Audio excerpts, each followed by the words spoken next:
Hello. Perfect timing on the music there. Hello, welcome to stream.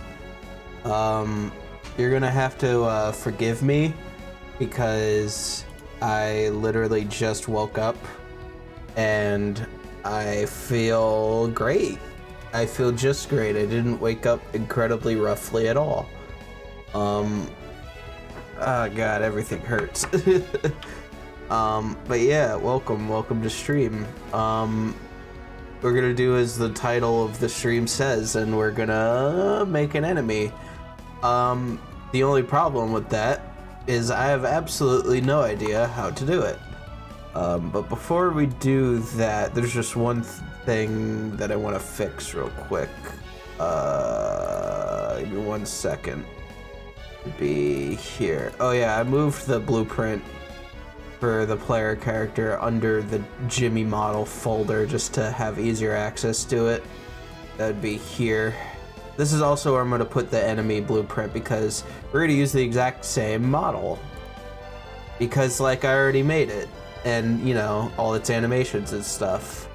So yeah, that's what we're gonna do. In here, I just want to make it so that when you're hanging, oh god, I'm really gonna have to fix all this code. This is not optimal whatsoever. Okay, well first of all, I want to ask if the player can dodge roll, because I don't want the player to be able to dodge roll while they're hanging. So that's the whole thing here. So we're just gonna drag this over and we're gonna do can dodge roll. We're gonna set, or we're gonna get can dodge roll. It's gonna be on by default. Branch. And if it's true, then we can dodge roll. False, we do nothing.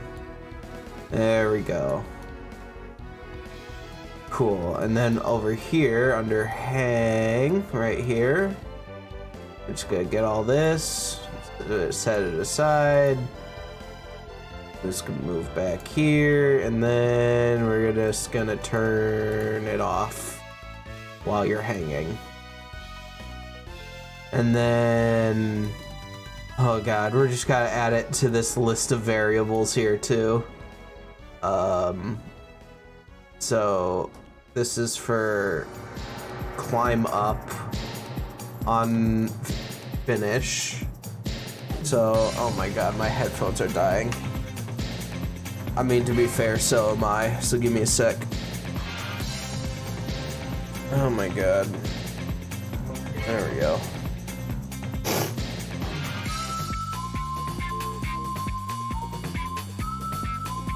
That's better. Hopefully, the music's kind of loud, but when I turned it down last time, it was a bit too much, so I'm gonna just turn it down a little bit. Oh boy. Hopefully that's good. Alright, here. Can dodge roll, set it to true. Once you're done hanging. There we go. And then, same thing for this too. And there we go. That should work for now. Alright, let's give it a try. So, you can dodge roll, but not while we're hanging. Yep, try to press the button, nothing works. Climb up, you can dodge roll. And you do it, you drop down, you can dodge roll. Incredible. Oh, baby. Give me 1 second. I do just have to use the bathroom real quick. Give me just 1 second. I will be right back.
Okay, I'm back. Sorry about that. Just put the mic back on real quick. Okay, there we go. Hopefully that sounds good. Okay, so here's the situation. I have no idea what I'm doing when it comes to creating an enemy. I mean, I made these over here on my own. Put the mic back off. Thanks, Cole. That's very sound advice. But yeah, I made these over here on my own, but like, I want to make like an enemy that actually has AI. We said for a lot of things. You walk into your doctor's office and he comes up to you and he's like, okay, here's the situation. You need major surgery, but I have no idea what I'm doing. All right, I think I just gotta like poke you with the knife a little bit, little bits and bobs here, this and that. By the way, this is the video game radio we're listening to. It's VGR. Figured I'd do something different than usual lo-fi radio. We're gonna look up a tutorial, ladies and gentlemen. I have a knife and it'll go somewhere in you. Good luck. Might survive, you might not. Who's to say? We're gonna find out together. So Unreal Engine, enemy AI melee. Here we go. This guy's good. This guy's good at making tutorials, except why are they in the playlist in the wrong order? Oh God. Okay. All right, so here's the situation. We're gonna watch the tutorial because I have absolutely zero shame, and we're just gonna do it. We're not gonna watch all 13 minutes. I mean, we are, but we're gonna watch this at 2 times speed because who has the patience? I'm just gonna turn this down just a little bit so we can hear it. These are AI that you usually find in action-adventure games where they want to go and whack you with a stick or a sword or something. So for this, I have imported in 2 sets of marketplace content. I've brought in the Paragon characters of Greystone and Chimera, with Greystone being the protagonist, the main playable character, and Chimera being the enemy character. So I've imported those in, but obviously you can use whatever character you like. In this episode, we're going to go over and set up the characters and get them animated at a basic level anyway, so they're ready to start adding on the AI in the future episodes. So I've already gone in and just added my Greystone character to the viewport mesh. Okay, he's not got the animation blueprint attached to him yet. We're going to make a custom one. Okay. So I've gone in and created a enemy character. So he set it as the player character. Oh, that like because that is his player character. Gotcha. So all right. We're going to go to animation and animation blueprint, and we're going to choose the Greystone skeleton, and we're going to name this one. Is he literally? Let's make sure we can case it. Character. He's setting up his player character. The Paragon packs come in with animations. So I already have all this. Up into a state machine and so on. Wait. So let's first of all start a state machine up. I literally have all this. This is for the player character. Direction, which we can then use this. Set direction. This music fits really well, by the way. This is the chance time theme. With that done, we now got the error saying a warning marker that either walk will never be taken. So that will happen because if I go back to my state graph, you can see this transition from either walk. We haven't set up any rules. Yep, cool. I have all that. Wow, you can make the player move around. Thanks for doing this in your melee combat tutorial. I mean, this is more fine because this right here, I think he's setting up like an attack animation. Okay, cool. We don't need this one. What about this one? Here we go.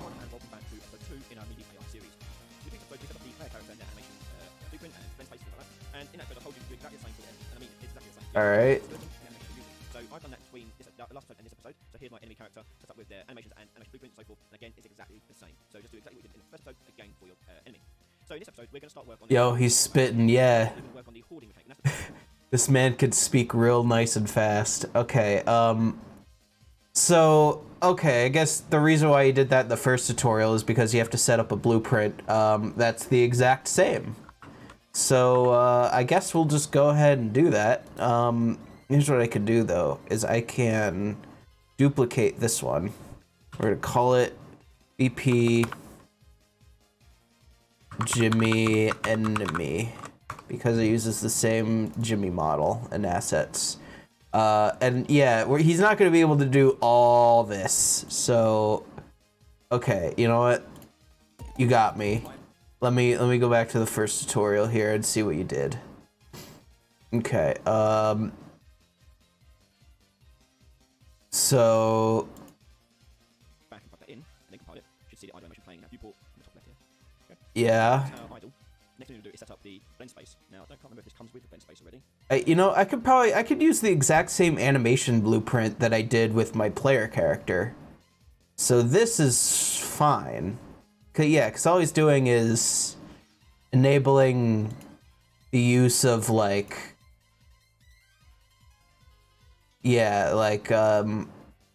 animation montages and stuff by adding in a slide and like, yeah, this is all, he's not doing anything to the actual, he's not doing anything to the actual blueprint. So all of this can go. Don't need any of that. All right.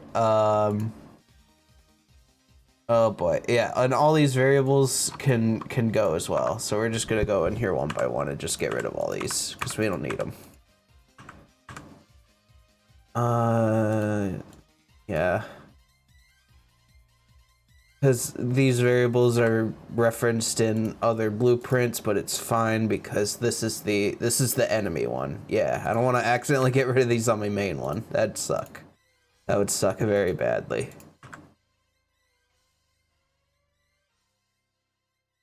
Yep. Alright, there we go. And yep. Boom, boom, boom. Boom, boom. Okay. Oh yeah, and all these functions too. We want to get rid of these. Boom, boom, boom, boom. All right, perfect. So we have a completely empty blueprint with still our enemy character, and he still has his animations, and it's great. Cool. All right. Something we could probably help distinguish between the two is if we come into materials and make a new material. Actually here. It'd be under here. Materials. Procedural, I think. Okay, yeah, overlay. We could make another material instance. Call this overlay enemy. And then we can just play with these for a little bit. Make that more visible. And then we want to make it just so that it's a wee bit darker. Oh, that's just making it completely transparent, huh? Alright, what if we like change the color of it? We can make it like purple. So the enemy character is always gonna have this like little purple glow around him, basically. And then make it a bit more visible there. Oh yeah, there we go. We turn this up and this up a little bit, then what we can do is we can make this a bit darker. There we go. Let's give that a try. So if we come back to here, under Jimmy Enemy, we can come in here, grab our mesh, and I think we gotta find it. We just search overlay material. Perfect. Perfect. Absolutely perfect. That would be, I gotta find it again. Materials, procedural, here we go. Boom. Incredible. So now he just constantly has this purple glowiness to him, which it kind of looks ugly, but like this is just for functionality purpose and not like actual style purpose, at least not yet. So if we drag in our enemy, whoops, models, characters, Jimmy. Oh my gosh, I'm gonna have to really reorganize all these folders. There he is in the world. Perfect. All right, cool. All right, neat. Cool and neat. Cool and neat. All right, let's go back to tutorial land and see what we have to do next. All right, here we go. Anti-child. It's yeah. I would say he's gone anti-form, but I also don't want to piss you off.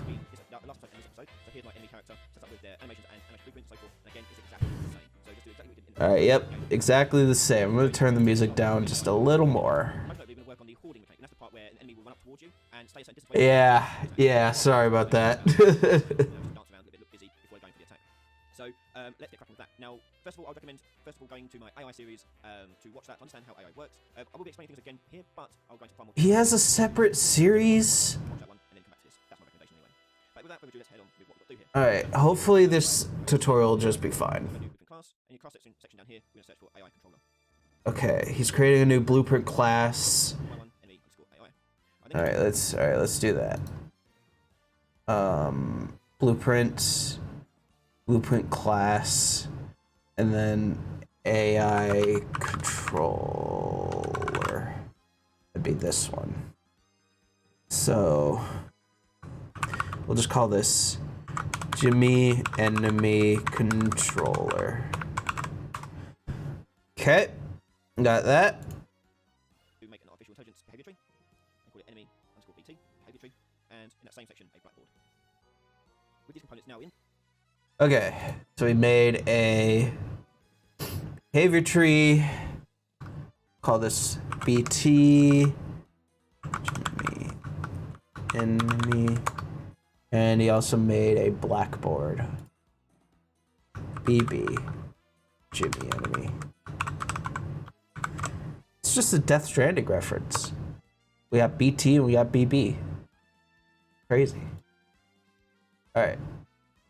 See what else we have to do. So they'll communicate together. So the AI controller is the puppeteer to the enemy AI actor puppet. So we link that up together. So open up your MIDI enemy actor and find in the section in the class defaults called pawn. You'll see AI controller class. You can choose from drop down your enemy AI. All right, let's do that.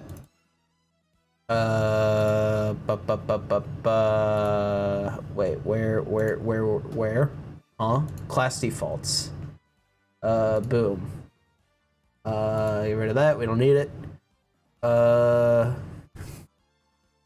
AI controller class. BP Jimmy Enemy Controller. Perfect. All right. What next, Mr. Tutorial Man?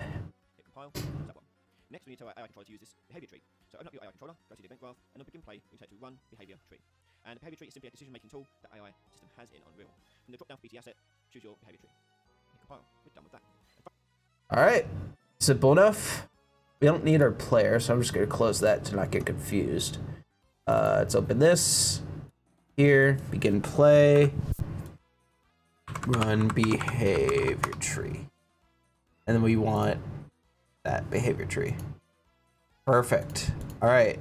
Now I assume we're going to do stuff in here. I've messed with this a little bit back when I was like prototyping stuff, but all that knowledge is basically 90% gone.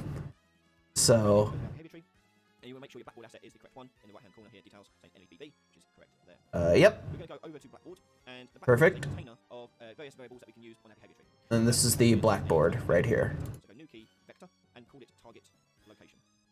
Okay. Hit save. So now we've got. Let's do that. All right.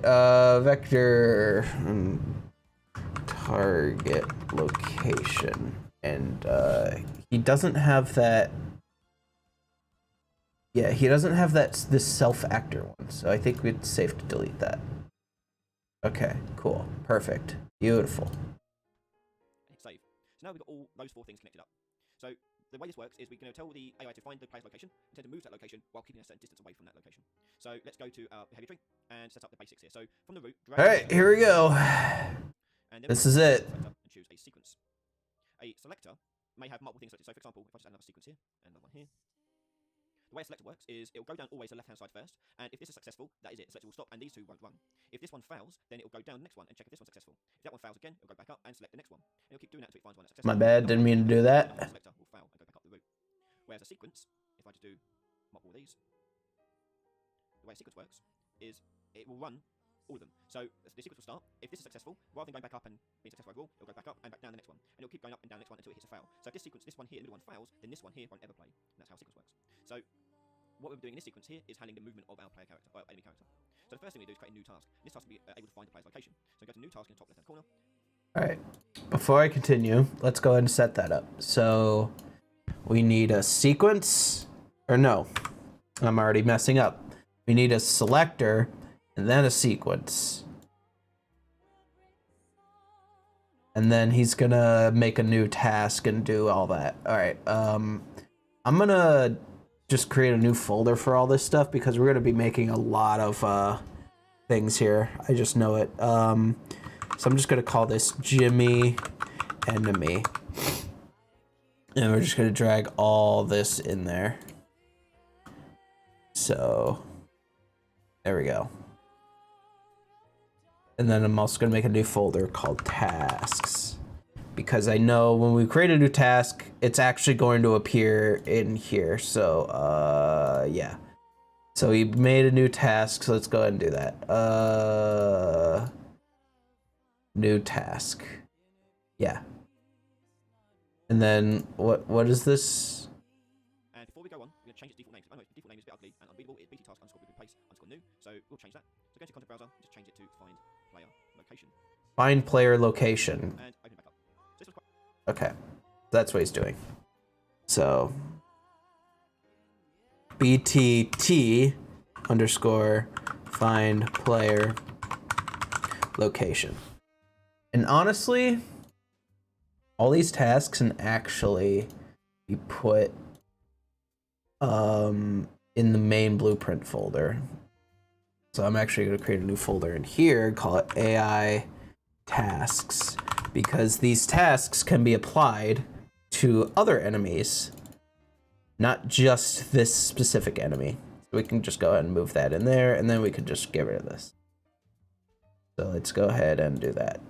There we go. Perfect. All right. So for this task, let's see what he's going to do. It's just going to find the player's location and store it as a blackboard vector. So the first event is going to be the execute event. So receive execute AI. So when this task starts in the behavior tree, this is the first event. Okay, receive execute AI. Let's start with that. Execute AI. Perfect. All right. Once we're there, we're going to get the player character. And then from the return value, we're going to get the actor location. And that's how you get the player's location. We're Okay. going to store that as a vector reference in our blackboard. So create new variable, and we're going to go bb underscore target location. And the type for this is not vector, but instead it's a blackboard key selector. And you'll make sure it is editable. Now the target location blackboard key, this key is sort of like a container of a value. So you need to drag this out to get, and you have to tell it to set a value to it. So go set a value. Oops. And plug that in to the execute, and then plug your actor location into the value. Okay. Got it. So, wait. Get player character, get actor location. So get player character, get actor location. We're gonna make a variable, bb target location, and this is a blackboard key selector, and it's public. And then we're just gonna set. Oops. We're gonna set bb target location. Wait, how did he do it? How did he set it as a vector? Set blackboard value as vector. Set blackboard value as vector. So, boom, boom, boom. Perfect. Here we go. So literally the only thing this does is gets the player location. Just fine. What we want. All right, let's keep going. With that done, the final thing is to finish the execute. Making sure Finish execute. Right. Finish execute. Perfect. And we want to check this, I'm pretty sure. you tick the success box so it knows There we go. We can now close this, and now add it to our sequence. So find player location task, and you want to double check that the BB target location is set to the correct blackboard key. All right. So tasks, find player location. There's a couple of other tasks here that are like part of, you know, default. So that's cool. All right, so find player location. It's the one we made. And target location set. Perfect. That one? Select it, and on the right hand side you'll see you can change which key it uses. Next we're going to use the move to function, the task, sorry, and this is already built into the game engine, so choose move to. Again, making sure Move to. key, and the acceptable radius is the thing we're going to change here. This is the radius of how far you want it to be before it stops moving towards the target. So if I put in something like, say, 300, and tick the observe backward value changing, what that means is when the value changes, that's going to update the movement location. So tick that, and that way it will update all the time. And this is the value that is when to detect when it should react to a change. So I'm going to change this up a little bit to tweak the sensitivity of how much it will change. So I'm going to turn this up to something like 50. With that done, we're going to click save, and we'll close that down. All right, so that's all he did. Let's go ahead and do that. Tasks, move to. He changed this to 300. We're going to check this box. He changed this to 50. All right, so I assume it should work, right? So we need to make sure we've got a nav mesh. So search for nav mesh in the left-hand modes column, and drag a nav mesh bounds volume out into the world, and make sure it is stretching across the whole entire width of the level. So I'm going to drag that out like so. If you want to toggle the green preview of the nav mesh, it's just P on your keyboard. Stretch it out, make sure it covers the whole level. There we go. So now I hit play, and the enemy will run towards me and stay 300 units away from me, and then he'll. All right, perfect. All right, so all right, here's what I'm gonna do. I'm going to see if I can't make like a little zoo. I know that sounds really bad, but that's what we're gonna do. So in the same area that I have those little test things there, I'm going to just create a little zoo for these fellas to stay in. So I'm gonna change the scale on the Y and the Z to 0.1 and 0.1. There we go. We're gonna set this to like, let's set this to like 20. Let's see how that looks. Okay. So he won't be able to escape this zoo. Actually, I think that's too much. Let's set it to like 10. He's not gonna be able to escape this zoo because of the nav mesh bounds that we're gonna set. I'm just gonna set this to minus 800 by 600. And then we're just gonna drag this out, snapping set to 100. So 1, 2, 3, 4, 5, 6, 7, 8, 9, 10. Then we're just gonna set you in here. And there. All right. So we're gonna grab our nav mesh bounds volume. All right. And then we're just going to scale so that it fits. I think the scale should be just 10 by 10. No, 5 by 5. There we go. So, and then we're just gonna center it. Just gonna slap it right in there. Perfect, beautiful. All right, cool. And then we don't need that preview anymore. And we could just drag in our enemy. And actually, we can get rid of things like the camera, because we don't need that. Oh, this song's hype. We got a hype song coming on here. We don't need the spring arm. We don't need the arrow. Yeah, that looks good. All right, let's go ahead and slap them in there. And let's see if it works. So we connect the controller first. There we go. You run over. Yeah! Oh, that's cool. Oh, I like that. That's actually really cool. All right, it seems like the radius is a bit too high, so we're going to just set that to be a little lower. Let's try like 100. Let's try it again. So he's gonna run up to me. All right.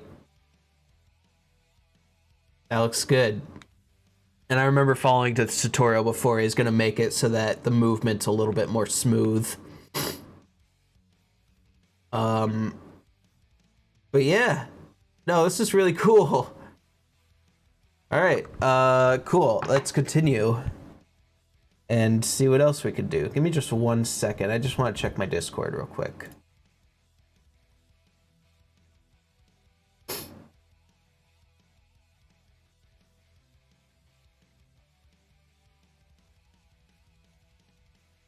All right, we're back. It was nothing. All right, Update and move towards a new location. awesome. Got it to work. So what we'll do in the next episode. It's always really scary. You know, even when you follow a tutorial, like exactly the way they do it, and then you go and hit play, just sometimes it's just some random thing that just doesn't work, or that's like conflicting with some other thing that you have set up. And it's like, it always freaks me out, like trying to test it to see if it's gonna work or not. It has the cozy, chill 3D Blender vibe. UE5 Unreal Engine 5 English going. Yeah, it's doing good. It's going great. I love doing the cozy, chill 3D Blender vibe UE5 Unreal Engine English streams. I'm glad you're here for them. I'm following a tutorial because I have absolutely zero shame, and we're gonna make an enemy that can follow you around. My phone just went off. Oh, cool. That's nothing. Great. I know you usually watch these on audio only mode, but I'll just show it off again. We have an AI enemy that can follow us around. And it's not the kind of AI that steals other people's art and profits off them. It's the kind of AI that follows the player around as you move around. So yeah, we got that going. We're making an enemy. That's the knowledge the tutorial is bestowing upon us. We're making an enemy AI that can run up to us and attack us. So that's what we're doing. So we're just moving on to the next part now. We're watching Ryan Laley's tutorial. Hi everyone, and welcome back to our Melee AI series. In the previous episodes, we set up our enemy here to basically chase us wherever we go, keeping a certain distance away at all times. Now, at the moment, you can Yep, sounds good. It's harsh when it stops. It doesn't come to a slow down or anything like that. It just sort of stands there waiting for you to move. So we're going to start making work towards making this feel a little bit more realistic. So that Turn it down a little bit. So what we're looking at doing today is implementing some basic systems such as holding patterns and implement how we can actually accomplish This is stealing AI. It's stalking AI. It's true. that in the behavior tree to make them move around whilst keeping focus on the player character. So to do this, we need to set up some sort of state system. So that Just gonna open my window a little bit. It's getting kind of stuffy in here. So I'm going to go to add new, blueprints, and enumeration. And I'm going to call this one. He's adding an enumeration. With that now done, go into your AI state, and in enumerator, click on new. And in here, we can start adding a list of the different states we're going to have for our AI. Now, we're not going to go too fancy with it, we're going to keep it quite basic. So I'm going to put in sort of like 3 states at the moment. So we're going to put in a holding state. And the holding state is going to be where they're idle, they're waiting for the attack permission. They're basically doing nothing. Then we've got an attacking state, which is what I think it is. And finally, we have a recovery state. And the recovery state is when an enemy has been knocked down or attacked, or they've just attacked, you want them to recover a bit of time. So this is sort of like some null time where they can't really do much. They're sort of locked into this sort of pattern of, I can't do nothing because something just happened to me. All right, let's go and do that. So we need to make a blueprint enumeration. We're gonna call it enum Jimmy enemy states. And then he added 3 states. One of them's called holding. One of them's called attacking. And the other one's called recovery. 20 blob. I mean, yeah, that's the basic starting enemy for every game, isn't it? But no, it's the player character, but he's tinted purple because I already have all the animations made for him, and I do not feel like modeling or making any more, even so much as making a funny little blob. Maybe later, but hopefully I could just at least get something on the table here with what I have. So that's quite different from holding. Holding is literally they're waiting and they'll move around. Creepypasta and suit, yeah, basically. Attack distance of the player, but recovery is that they're doing what they need to do to get back on their feet. So hit save, and go to your melee enemy blueprint, the actual actor itself, And on here, we're going to store their state that they're currently in. So on here, we're going to go, actually, let's put it on controller. Controller makes a bit more sense to put this on. So on the controller here, we're going to make a new variable, and we'll do this one as current state. And the current state of that state machine we just did. So AI state enumerator. And we can compile this. You can see you can choose from the drop down those 3 options. I'm going to leave this whole. All right, let's go ahead and do that. So under the controller, I'll just say state. Personally, my favorite state is the state of Ohio. It's true. All right, enum, and we want. Oh god, there's a lot. Okay, I'm gonna have to search it. Jimmy, Jimmy enemy states.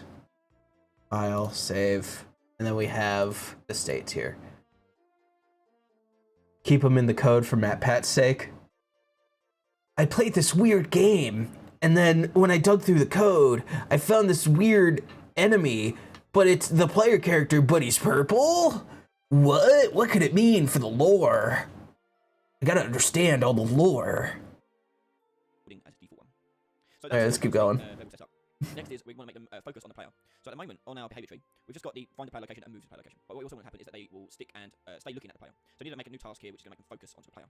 So go new task and choose BT task group in place. And we're going to rename it straight away. And we're going to rename it focus. Alright. Wait. Okay. Oh, he just made a new task. Got it. Focus target. Focus target task is blank blueprint. And we're going to start things off with an execute AI event. And with the event receive execute AI, all we're doing is telling it to focus. So we're going to go focus. All right, hold on. Let me get started at least making this thing real quick. A new task. BTT focus. Is that all he called it? Just focus? Focus target. So let's go ahead and do that. All right. Execute AI. That pet sounds like Snake. It's very funny. Z targeting? Yeah, we're gonna make the enemy Z target before I Z target. That's what we're gonna do. And we want to do set. It probably might have come from the controller. Set focus. Yep, set focus. And the new focus is the target they wanted to focus on. Now, in this game tutorial we're doing, we're just using the player because there's only one target and that's the player. But you may have AI which may attack other AI. In that case, you want to focus on different targets. So the target here, the new focus here, needs to be a variable. Something that can change. It won't always be the player. Hence why we didn't call it focus on player or anything like that. So the new focus here needs to be a variable, and the best way of doing that is doing it from the controller here. And we're going to cast to the enemy AI controller. And we might as well take target, put that in there. Now, the reason why we're going to the controller is because on the controller, on here, I want to set the target of the enemy. So on here, we're going to create a new variable, and we call this one current target. And this will be a variable type of a actor. And we click compile. If we go back to the target now, we can now drag from as enemy AI and get that current target variable. And we end things off with finish execute. And tick success. So he's taking the specific enemy AI controller, and I should also probably make a new folder in here called specific tasks that are tasks specific to this particular fella here, this specific guy. So I'm just gonna rename this to, God, this has such a long name. All right, so in here, I mean, how are they gonna stock you well with a bad camera? All right, execute AI, literally just a node called set focus. We're gonna cast to Jimmy enemy controller using this as the object. We're gonna set the focus.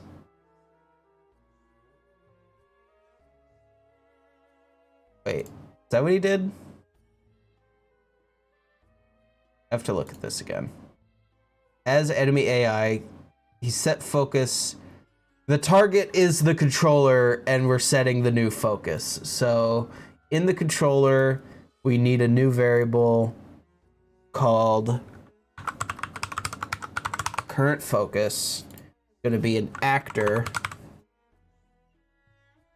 just an actor. Object reference. Pretty sure, right? focus target now, we can now drag from as enemy AI and get that current target variable. Okay, hold on. When he made current target. Variable, and we call this one current target. And this will be a variable type of a actor. And we click compile. Okay, I'm gonna have to slow your roll a little bit. What did you just click on? A variable type of a actor. Actor? Object reference. Okay, that is what I did. He did it so fast, I just couldn't tell. And we click compile. If you go back to your focus target now, we can now drag from as enemy AI and get that current target variable. Get that current target. Beautiful. And we end things off with finish execute. Finish execute. And tick success. Make sure you tick success. Successful. Compile, and we're going to close that. Now, to test this out, I'm going to move this onto our behavior tree here, and I'm going to disconnect the move to. So, put it right in between, go focus target, and I'm just going to disconnect the move to, and hit save. Now, that target variable on the AI controller needs to be set to something. So, on begin play, I'm going to drag current target out, which is set, and just plug in get player character. And that'll set the current target to the player character. So that when I run the AI behavior tree, it will just look at the player. You can see it's turned now. Alright. Oh boy. Okay. He did that on the controller. Because that's where the actor is. Yeah, okay. Set current focus. And then get player character. So this is just a long-winded way. I could have done all this within the task itself, just get player character.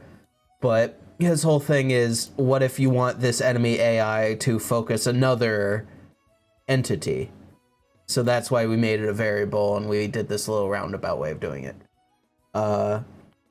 Competitive speed talking seems very talented. I mean, yeah. I mean, the thing is too, is I also have it on 2x speed, just so I can get through it faster. But yeah, no joke. Alright, so from here, current focus, boom, new focus, finish, execute, successful. Boom, done, finished. All right, so disconnect that. Tasks, give me enemy, focus target. Boom, done. All right, what's next? Player, you can see him turning at all times to focus on me. Okay, which is a bit more what you want to expect to see in a game. Okay, so he's just testing it out. All right. So literally, instead of the enemy just picking my location and just moving to it, if I go in here, ideally he should rotate to face me. See, this is my fear. This is my absolute fear, is that I do exactly as the tutorial man says, and it still doesn't work somehow.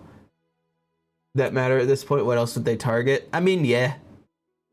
I might honestly, since this is literally a test enemy, I might make it just so that he focuses the player character only and not anyone else. But I'll do that probably off stream. Yeah, okay, cool. Why you no work? Wait. So, okay. And we might as well take the target with that in there. Now, the reason why I go to the controller is because on the controller, on here, I want to set the target of the enemy. Oh, did I not set current focus, get player character on begin play? So the actor in question is in fact the player character. So if we come in here,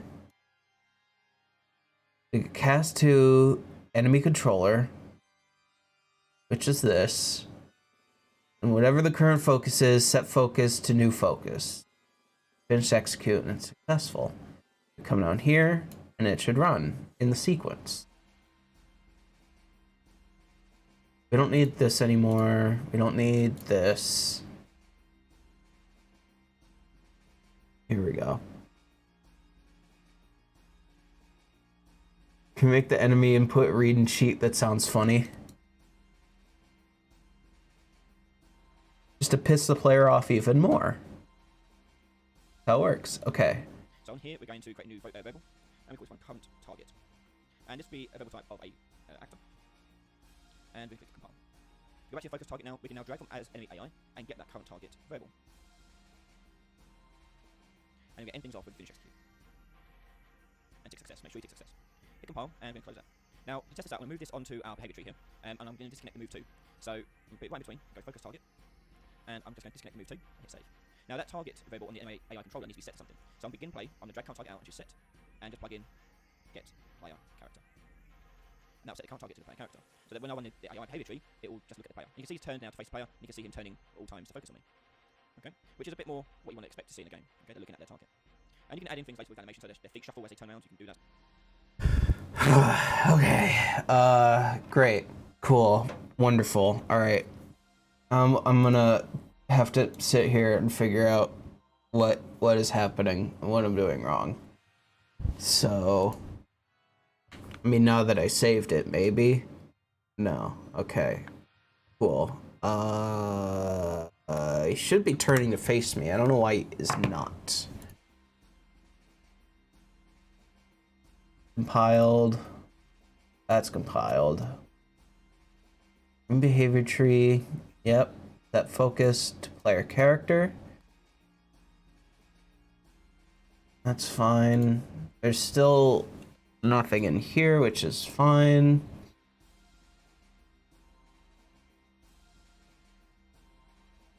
What if I just do that? Instead of doing the variable route, we just literally have it set player character. They're forgetting what you've done and haven't done. I mean, I guess it's not like that difficult. All he did was make a new task. There's only like 4 nodes in here. I'm just gonna try this out and see if it works. Huh. Okay, it's still not working. Enemy focus target. He didn't do anything else with it. It's just literally focus target. Is it a problem with this node here?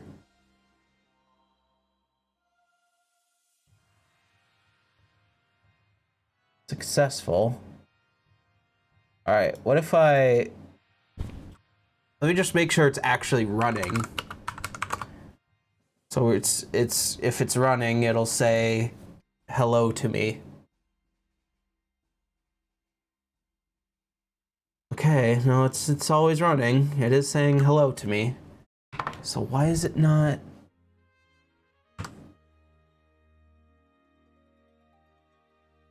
Why is it not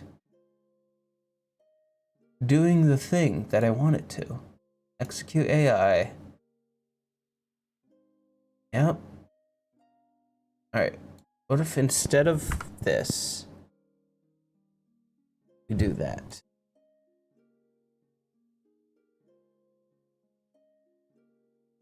Okay, still nothing. Why? Why is this?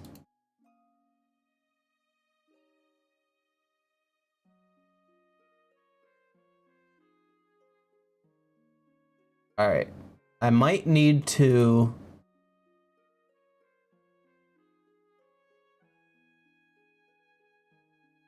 Where's the knowledgeable dude from the first stream when you need him? I remember that dude. Alright. We're gonna watch this segment of the tutorial again. Just to see what I did wrong. So, we're not gonna watch it at 2 times speed, we're gonna watch it at 1.5 times speed. Let's see. On the controller makes a bit more sense to put this on. So on the controller here, we're going to make a new variable, and we'll do this one as current state. And the current state is going to be a variable type of that state machine we just did. Alright. So AI state enumerator. When you can compile this, you can see you can choose from the drop down those 3 options. Alright, he does nothing with this. So that's the current state variable setup. Next is we want to make them focus on the player. Here's what we want. Our behavior tree. We've just got the find the player location and move to the player location. But what we also want to happen is that they will stick and stay looking at the player. So we need to make a new task here, which is going to make them focus onto the player. So go new task and choose BT task blueprint base. And we're going to rename it straight away. And we're going to rename it focus target. All right. And the target focus target task is going to be blank blueprint. And we're going to start things off with an execute AI event. And with the event receive execute AI, all we're simply doing is taking Oops. So we're going to go focus, and we want to do set. It probably might have to come from the controller. Set focus. Yep, set focus. And the new focus Owner controller, set focus. Now, in this game we're doing, we're just using the player because there's only one target and that's the player. But you may have AI which may attack other AI. In that case, you want to focus on different targets. So the target focus here needs to be a variable, something that we can change. It won't always be the player. That's why we didn't call it focus on player or anything like that. So the new focus here needs to be a variable, and the best way of doing that is doing it from the controller here. And we're going to cast to the enemy AI controller. And we might as well take the target for that in there. Now, so he said cast to enemy AI controller, which is what I have set up. So cast to, except mine's called BP Jimmy enemy controller. This is the object. Set it to that. I can disconnect that. There we go. Set focus. Target is AI controller. And then... Now, the reason why we're going to the controller is because on the controller, on here, I want to set the target of the enemy. So on here, we're going to create a new variable, and we call this one current target. And this will be a variable type of a actor. And we click compile. Alright, so when oh my goodness. When I come in here, the variable type is actor. It's just literally this one, and it's an object reference, which is what it is. So that's good. Okay. So he comes back to the task. And get that current target variable. And then he gets get current target using this. So as BP Jimmy enemy controller, get current target. I named it get current focus. And then he sets it to the new focus in the actual node thing. And we end things off with finish execute. And he says finish execute. Success. Make sure you tick success. Success. Now, to test this out, I'm gonna move this. Okay. It's the exact same thing that I had. Nothing changed. So that means I must have did something in the... in somewhere. Onto our behavior tree here, and I'm going to disconnect the move to. So I'm going to put it right in between, go focus target, and I'm just going to disconnect the move to and hit save. Now that He just literally drags in the behavior tree. He just drags the task in there and then gets rid of the other one.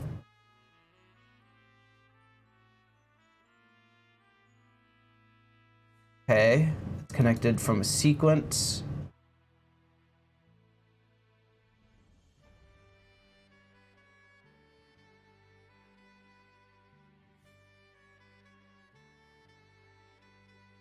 Alright, I mean, I'm not going to worry too much about it if it doesn't work.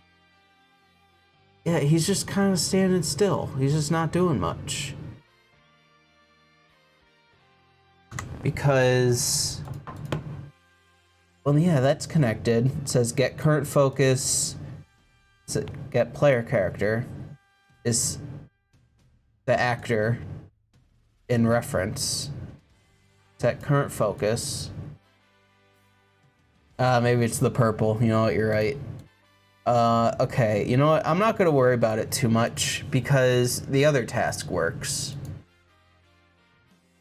The move to task. So if I run the task, find player location, and move to, that literally works. If I run into the field, he runs to the location I last was, and it gets updated. And he's turning to face the location that I was at. He's not like constantly facing me. Which, I mean, can be fine. You know what? It's fine. We don't even need it. We don't need this focus enemy thing. We don't need it. Just gonna get rid of it. We don't need it. Make an executive decision. We don't need it. Get out of here. Get out of here. It's death staring you. I mean, currently he's not death staring me. But that's fine because that's creepy. I don't want him to do that. Alright, what is it referencing? In the blueprint. Oh, right. I have to. Alright, we don't need that. Don't need that. We don't need any of this. Don't need it. Don't need it. I don't need it. I don't need it. Okay, get rid of all the references. Enemy focus. Yeah, that's fine. Get rid of it. I don't need it. Delete the folder. Okay, cool. I feel like you need it. All it does is make it so that the enemy AI looks at the player. It like constantly turns and rotates to face the player. Which I'll see how far I can get without needing it, and then maybe I'll do some troubleshooting off stream to see if I actually do need it. But for now, I'm just gonna keep going. So, eye contact is very important. You know what? You're absolutely right. So on begin play, I'm gonna drag current target out, which is set, and just plug in. All right, so he does all that. Okay, here we go. I'll plug back in my move 2. Hey Gabe, welcome to the stream. We're making an enemy and we're watching a tutorial because I have no shame. And we just got done getting frustrated that one of the things that I tried to follow exactly as the tutorial said didn't work. So I just got rid of it and we're moving on. So he has it so that when the game starts, the enemy AI finds the player and moves to the player. Now he's going to turn and run towards me a lot smoother in the turning sort of sense. The stopping and starting still isn't smooth. We're going to work on that in a moment. But there you go. Okay, cool. So the holding pattern, if you ever look at a game like Assassin's Creed or Batman Arkham series, enemies don't just stand there. They have a holding pattern, and their holding pattern literally is that they will stay within a certain distance of the player, but they may walk up closer, they may walk further away, they may strafe left and right. They all just wander about in a space until it's ready time for attack. Pay attention to it. When you go play one of these games, have a look, and you'll notice that the characters that you're not fighting against yet directly are just wandering around in their own little sort of like invisible square almost, and that's what we're going to try and replicate there. So let's have a crack at doing that. All right, I suppose that doesn't sound like something I might want to have, but I'm still gonna make it anyway, just to see. Let's fix that harsh movement that we saw on the enemy actor. So the first thing we do is go into the behavior tree. Now the behavior tree at the moment, what's happening is we find the player location, we look at the player, and then we move that target location, and then it goes to the new player location, and so forth, so forth, so forth. Now we've told our move to here to update with this tick up here. This tick means that it's going to update the move to destination based on this new value. However, this new value is not getting set until at all when it gets back round in the loop. So what we need to do is have this run and have this run at the same time. Now in a behavior tree, the way you do that is with a parallel. So let's drag a parallel out. So a simple parallel, and I'm going to disconnect my move 2 and connect to the purple one here. That's the main task. So this is the main job that's happening here. And then the secondary task is going to be this find player location task. So I'm going to copy and paste that to there. We're now going to put the focus target there, and there we have it. Okay, let's go ahead and do that. We're waiting in chat for someone to show up to make an enemy the old-fashioned way. Instead of spending the time to program an enemy, no, we just spit some fighting words and make enemies naturally. That's how we do it. How we do it in here. So he made what's called a parallel. We're gonna add that. Grab move 2, put it there, and then he copied and pasted this one. And he's gonna put it there. So this should hopefully run at the exact same time. So it'll update more naturally, is what he's saying, I think. So the simple parallel is going to do the move 2 and find the parallel task. This secondary one, what that means is that this will continue to run in the background whilst this one is still doing its job. And therefore, this is going to be updating that target the whole entire time, and it's going to be updating the move 2 target the whole entire time. Okay, so good. There's going to be a little bit less stuttery. It's still harsh stops and things like that, but it's a lot more accurate in that he's chasing me. Okay. So when the enemy chases me, he's not gonna like run up to a position, stop, turn, and run up to a different position. He's just gonna constantly run towards me if I'm constantly running. So, yeah. Yeah, that already looks much better. Perfect. I almost wonder if I should change his run speed to be slightly less. So under character movement, we want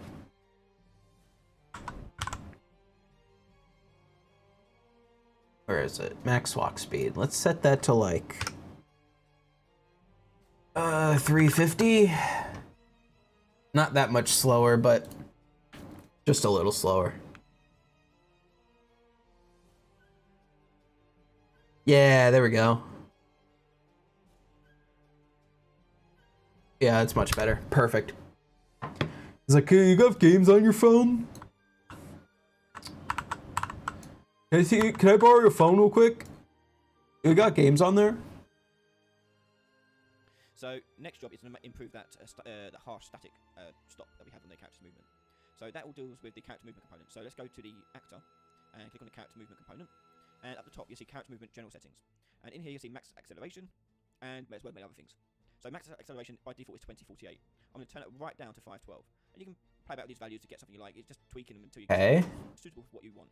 So now he'll accelerate up to his full speed. He won't just start running at full pelt. Yeah, so he's making it so that the enemy's acceleration is less.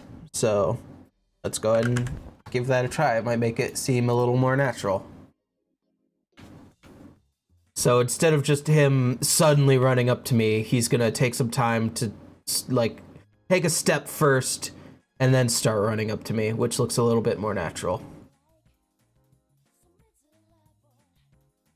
And to be honest, yeah, I kind of like that. Kind of think that looks good. Perfect. All right, what's next? Let's keep going. Before he starts leaping to the base. And likewise, you find things for deceleration as well. So you can find that down in the walking section. You'll find braking deceleration. Braking deceleration. 512, I guess, as well. Or to 512 as well, so that he won't stop on a dime when he stops at me. So, braking deceleration 512. See what that looks like. He's gonna run up to me, and he still kind of stops on a dime a little bit. Thank you, phone, for reminding me about the upcoming appointment that I have. Very cool. Thank you. All right. Cool. Whatever. That's fine. Let's keep going. Hit play. And there we go. Okay, yeah. It still kind of stops on a dime for him, too, so that's fine. We can try it. We can tick on use separate braking friction, and you can turn this up if you like. So I can turn this up to, I don't know. Use separate braking friction? Again, you play about these values.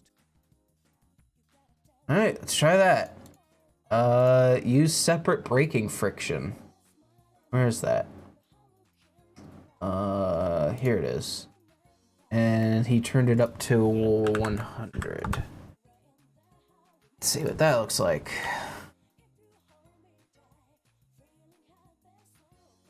Okay, it didn't seem to change much. It's fine, I'm not gonna worry about it. Keep going. Yeah, it still stops on a dime for him too. And the reason that's He's having a little issue. Has collision on it. So if you go to your player character model, Oh, it's because of the player's collision? you'll see do collision test to turn it off. And now I can. Oh, the camera's collision. Okay, so now we've got. Oh, movement with the that's just so that static in the stopping and starting. the camera doesn't. Okay, never mind. That's not what we want. The next job is to make him wander around the environment a little bit based on where he currently is. So let's get him doing that. Now, the wandering part is going to be handled in a behavior tree here and in doing a different sequence. So this sequence here is all to do with the state of just getting up to the player character. Once we've got to that point, then it can go elsewhere. So All right. here we can move that over here. And so once it's moved to that location, we'll make it do a wandering sort of branch this way. So to do that, we're going to do another sequence. And I'm going to rename it so I don't get too confusing because this is going to get quite large. So here we're going to go wandering. If I had caps lock turned off. There we go. Wandering, and we'll do this guy's movement. Okay.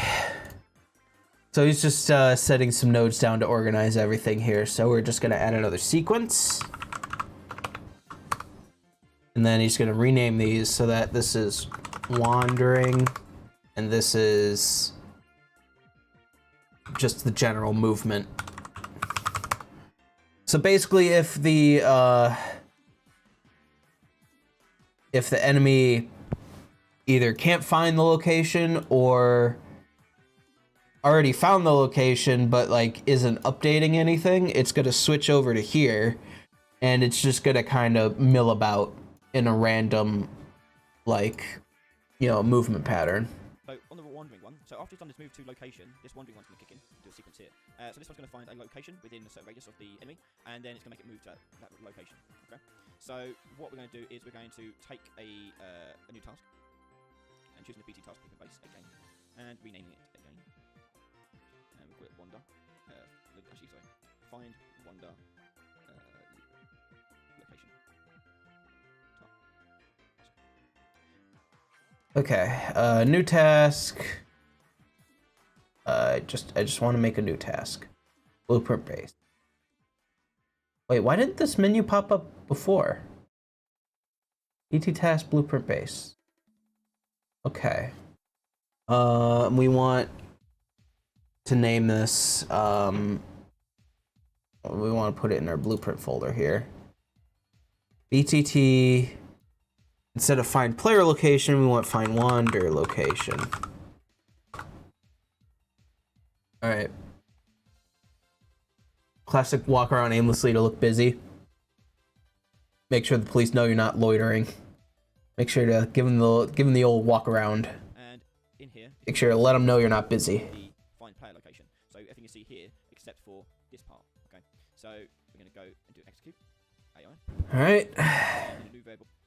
We'll do this one at a time. Execute AI. Gonna make a new variable. Target location. Target location. And this is the Blackboard value. Blackboard key selector. So what he's gonna do here. Blackboard key selector. Yep. And it can be editable. Next. And it's public.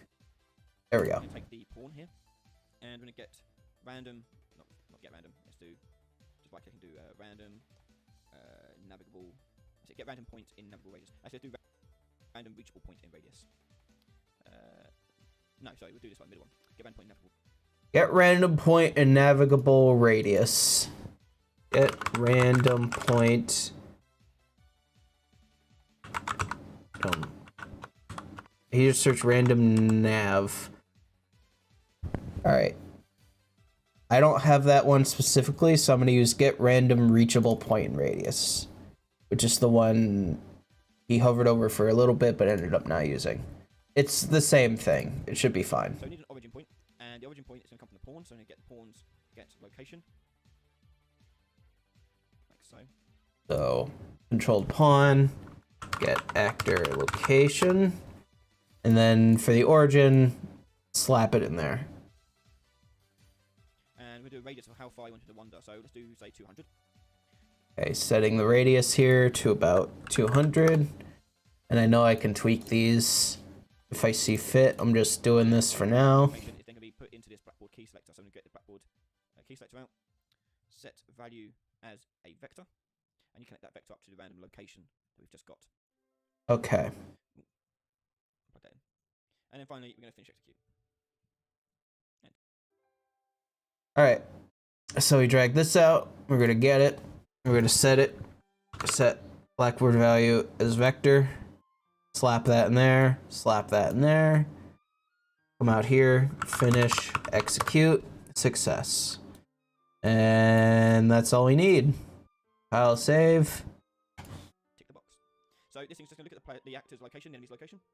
Find a random point within 200 yards, or 200 units rather, and then set the Blackboard target location vector to that location. You can hit compile. Beautiful. Perfect. So on the wandering bit, we're going to do the wander task to find that location. Make sure that the BB target location is set to the correct blackboard key, which is target location. And then we're going to do something similar to what we've done over here. We've done the move to, but I don't need to do a parallel for this one because we don't need to keep updating this. So we're going to do a move to. And the move to, we'll do an acceptable radius of, say, 25. And we'll leave the rest of it as is. So now, after he's done his move to the player location, he should start wandering around almost aimlessly. Alright, let's test it. Here we go. Moment of truth. The part that always scares me. Alright. Tasks, find wander location. And we're gonna just move to that location. Set its target location, move to target location. You set the radius to 25, and that's it. Let's see. Let's see if it works. He's gonna run up to me, and then he's just gonna kind of mill about in a little area in front of me, in a way to say, you what, bro? You what? You come to fight me? You fucking what? You come into my territory? You come into my zoo, and you run to me? You have the audacity to threaten me in my location? Alright, I am purple, and you are not. Therefore, you are inferior, and I'm just going to keep intimidating you until you leave my area. Alright, perfect. That works. Alright. Recreation of purple guy lore. Exactly. He's still focused on the player, but just wandering around. So let's push play and have a look. So, in my version, So there you have he turns to a location and runs to it, whereas on his, the animation. the focus is still on the player, which I don't have, which is fine. Wandering around the player. Yeah. Now, one thing you may want to do as well is when they're wandering around the player is change their speed of their movement. So on my find wander location task, on here, actually let's make another task here. On behavior tree, we've got a new task. No eye contact, yeah. We name it. Sad moments. Set speed. We're going to set walk speed. Underscore task. And we're going to use this task to set the walk speed of our enemy actor AI when they're at various stages. So quite simply, we can do a variable here, and we're going to do walk speed, and this will be a float. And then we're going to do the executes. So get execute AI. Get the controlled pawn, and cast to your character. Cast a character.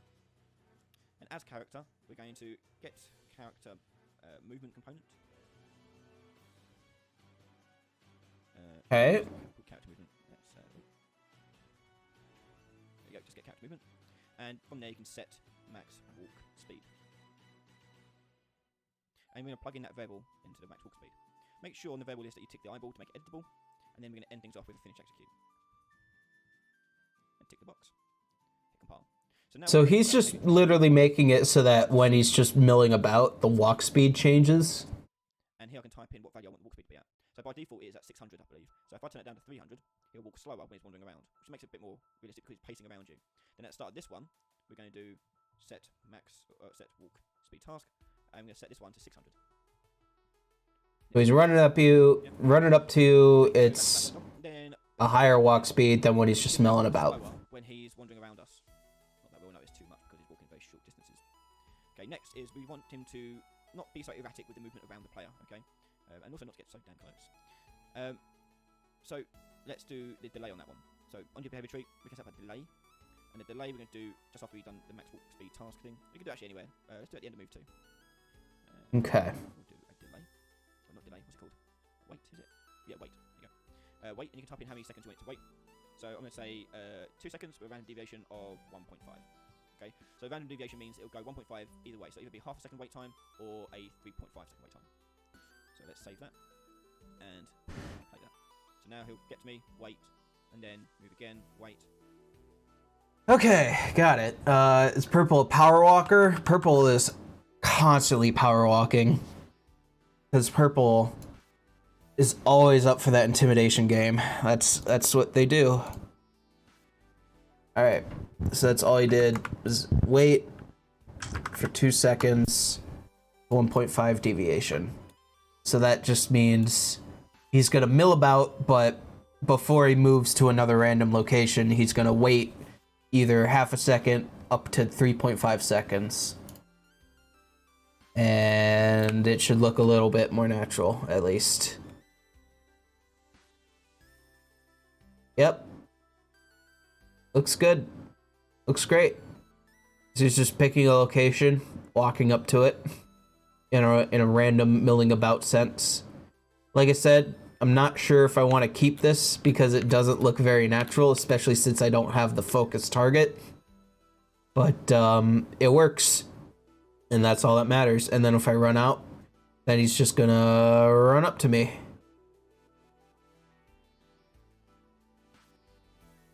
And yeah, there we go. That works. All right. Cool.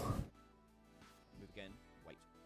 Just backflip around. That would be cool. Random location it's picking. So at the moment it's picking a random location based on its current position, which isn't entirely great because we don't want him to pick a random location based on his current position, but based upon the target position that he originally went to.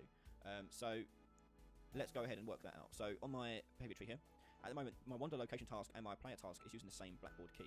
So now if I set that up to be slightly different by adding another blackboard key, so go to my blackboard, new vector, and we'll do this one as minor target location. Hit save. Then on my minor target location. to use the minor one, and then move to use the minor one as well. Then go to your find wander location task, and on here we've got get actor location, and we're going to set this to be within. What's he doing here? The target location that we get from the blackboard. So we need a new blackboard key selector. So BB, we do origin location, and Okay. be editable. We'll drag that out. Get value as vector, and that'll be your origin instead of the actor location. So now, when it walks to a position to chase the player, it'll choose that position, and that'll be its origin. Then it'll just wander around in that origin sort of space. Hit compile, and let's have a look at this in the behavior tree and just fix that. So PB origin location, make sure that target location is the correct one, and the target location is the minor target location it's going to. Hit save. And let's test All right, that's fine. You should wander around. I'm not gonna worry about any of that. That's just literally. Trying to pick the player's wrong location, so let's fix that one. So the issue there is that this is outputting the actual. Yeah, no, this is fine. And The fuck is minor target, man? Forcing it to stop at a certain location. We want to take this Your guess is as good as mine at this point. location there. I know I can always go back on these tutorials if I want a specific thing and see it, like, We'll do another task here. you know, if I want to go through all this, but like, Go new task. PT task. it's fine. I don't really need to. It's just What's it? fine-tuning the, like, sort of milling about he's doing as he runs up to you. Task. We're gonna go execute. Is there a targeting priority system? We're gonna get the. I think. Wait, what is he doing now? Wait, hold on. I just missed a bunch of stuff. All right, I'm gonna pause it for a sec. I think just what he did was, whatever position he stops at when he runs up to you is gonna be the origin point of when he's milling about, instead of milling about the player location. I think that's all it was. So yeah, let's see, what is he doing now? So go new task. PT What's this little rapscallion getting himself up to this time? space. And rename it. Set. It's British for eye contact. Set anchor location. We'll call it anchor location. That's what essentially it is like. Set anchor location. Go execute AI, and then from here we're gonna get the basically do what we did on. What's he doing here? We go get location, and we're going to on the variables here BB target location, and that type will be a blackboard key selector. Okay. Make sure you tick the eyeball so you can edit it in the behavior tree. Drag that out and choose get, and then drag it out from the pin and do a set blackboard value as vector. You can plug that in there, and then finish execute. Tick the box. Okay, so So literally all this task is doing is getting the position of itself and setting it as a target location? that one. So this anchor location. Go to the behavior tree now. After the simple parallel, I'm going to drag out and do set anchor location, and the PT target location is going to be set to the target location point, which we want, and then the wandering is then going to do the wandering around that anchor position. So hit save, and let's test that out. Okay, so it is literally what I said. So Is it's okay. player. Probably shorten that delay a little bit. That delay's a bit too long. So All right, you know what? Screw it. I can do that real quick. I could do that. That's no problem. All right.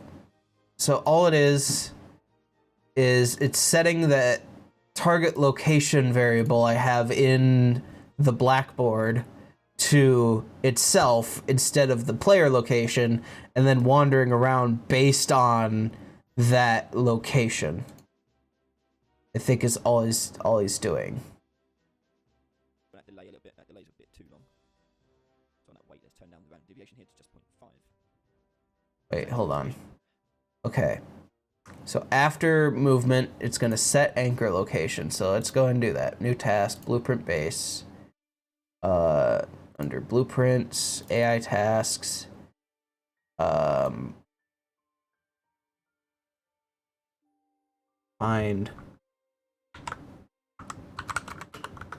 location. He's walking to himself. Now it's setting the position of the target location variable to itself, and then he's milling about in a radius around that point. Is basically what I'm thinking is happening here. So we could just do that real quick. Like I said, I don't even know if I even want the enemy to just mill about if it's just by itself, but like we'll see. I'll do it anyway just to have it. So execute AI, get actor location, set a variable, BB target location, set it as a blackboard key selector, make it public, go and get it, and then set blackboard values vector, plug you in there, and finish execute. Success.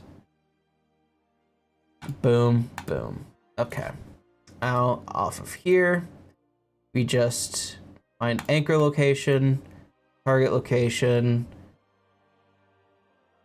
and that's all he did, right? And the PT target location is going to be set to the target location point, which we want. And then the wandering is then going to do the wandering around that anchor position. Yeah. Okay. So hit save and let's test that out. Okay, let's give that a try. Oh, my controller fell asleep. Very cool. He's gonna run up to me. He's gonna set the location to itself, and then he's gonna mill about. So he's not gonna try, and when he mills about, he's not gonna like try and get behind me or anything like that. He's just gonna stay in that general area and just kind of mill about. Okay, maybe he is gonna try and get behind me just a little bit. I think that's just because the radius is up high. Or is it constantly setting it so that, oh my goodness, he's so close to me. All right, you know what? It works. It's fine. It's perfectly fine. I think after this tutorial, I might end it here. I know we didn't do much. I mean, we did some things. We have an enemy AI that can follow the player around, which works. Just that I am getting a little bit hungry, so I'm probably gonna get something to eat.